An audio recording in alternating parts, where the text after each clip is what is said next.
We're here at Bender's Tavern off of East 13th between Grant and Logan. I'm here with Jennifer and Luke. Hi, guys. Hi. Hey. Okay, well, go ahead and tell me a little bit about yourselves. Being barflies, we wound up working in bars because that's our natural environment. So we both wound up here in 2004 as co-workers, and now we're co-owners. I know that live music enthusiasts are really drawn to this location.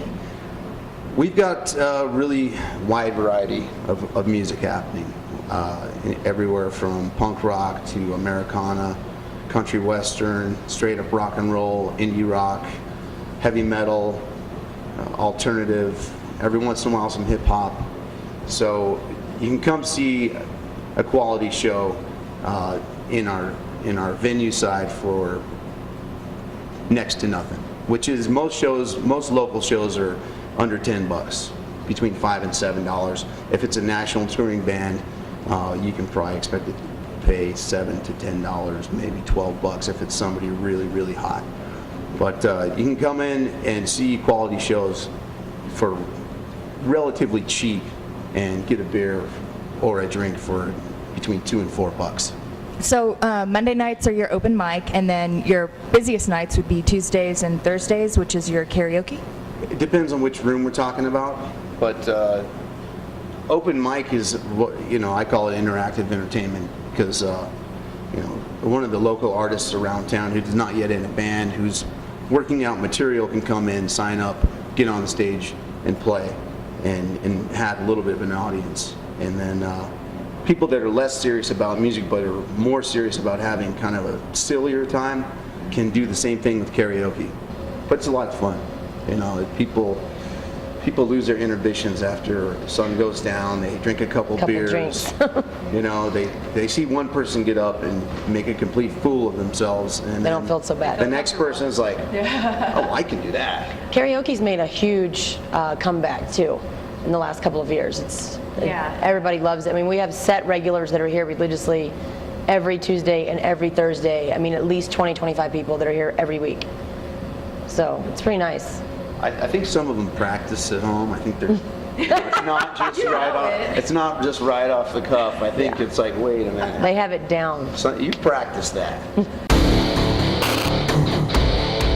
The people that are really good regulars that comprise a lot of the personality, we like to reward them with what we call the frequent drinker card. It's the preferred partier program. It's a mouthful. But basically, it's a coupon card that basically gives you 2 for 1 on all kinds of drinks. There's about $110 worth of free drinks on it. Those get awarded to people that, at the end of the night, if their tab is like Over $75. If it's 75 or more, and they really had a good time and brought a lot of people in and just really contributed to the overall success of the night, we want to reward them for that. Every once in a while, if it's someone who's maybe doesn't spend that much, but we want to have them back because they're maybe a quasi-celebrity or they're just really fun to be around, we'll give them one. We had an after-party event here after a Red Rock show where Lyle Lovett, Joe Ely, and John Hickenlooper all wound up here drinking, which was pretty cool. Yes. And I think it was on a Denver Joe night, so there was a real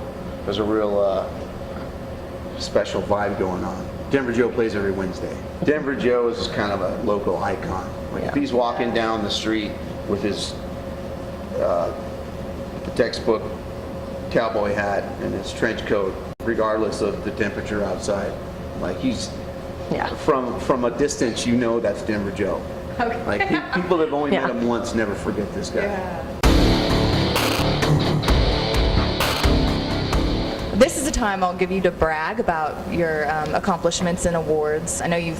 The karaoke night's been applauded in We a lot did win the award for Thursday nights is the best night to hook up at in Denver. We did win that award a few years ago. The Westford, I think we got that 2 years in a row. I think so. 06 and 07 perhaps. Best hookup night. Yes. We won best spot. Yeah, the BendersF.mpg just awarded us best favorite live music entertainment venue for 2010, Yeah. which is, you know, the year's not even halfway over, so we must be just doing great. So do you rent the place out? Are there any parties that people have? Yeah, there's 2 rooms. There's the tavern, where we are right now, and then there's the venue. The venue, we'll rent any night of the week, really, if there's farther enough notice down the calendar. And that's for like private parties, graduation parties, bachelorette parties, birthday parties. Employee parties, like we like to cater to the art industry as well, and tattoo shops, obviously, we cater to here, and they've had a lot of their parties here, different tattoo shops around town, and we do art shows, hang art everywhere. A lot of music aficionados, a lot of people that are into counterculture. I'd say 21 to 35-year-olds that are art and music minded, that are in this probably a 5-mile radius with expendable income is pretty much our demographic.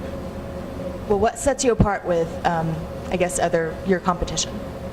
Staff? I think that our staff is superior to the bars in town that we get compared to, because I go to those bars to see what's happening, to see how they're working, to see what they're doing, and see how they're doing compared to how we're doing. Right. Because I need to know. Our sound And pretty much system. they're slower. I know that I hate waiting for a drink. I want it right We now. have So that impeccable bar staff here.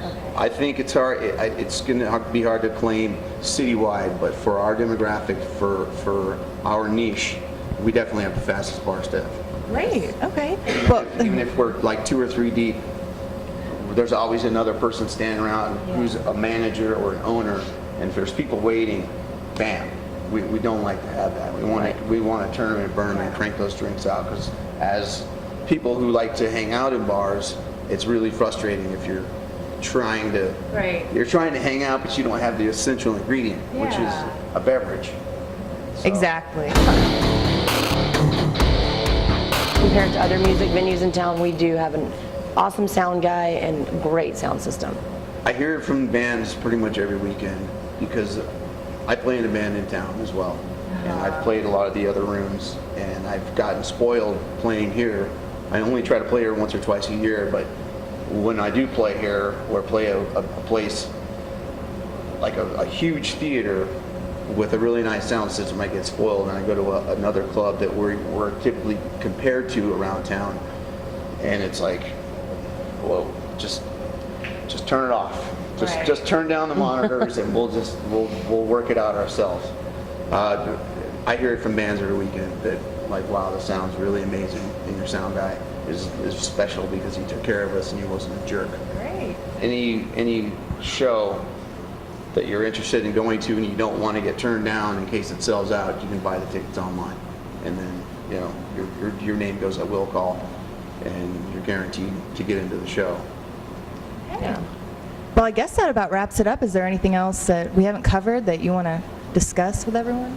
I think the other unique thing about us is we can be known for Capitol Hill's spot for pretense-free fun, because we don't have a lot of that. We don't have that guy. Or usually when that guy shows up, this isn't the place for him. We usually just say, well, Lodo's right down there. So Larimer Square. Yeah, we don't have that. So if the bar scene in Lodo, if that element really irks you and you don't like going out because you run into Chad and Brad and Thad and Cindy and Mindy and Wendy, they usually, if they want to hang out, they drop that attitude. Yeah. They decide to just, all right, I'm going to stop acting like I'm in LA. Yeah. You know, the LA thing where people like. Right. Because they will come do karaoke. Yeah.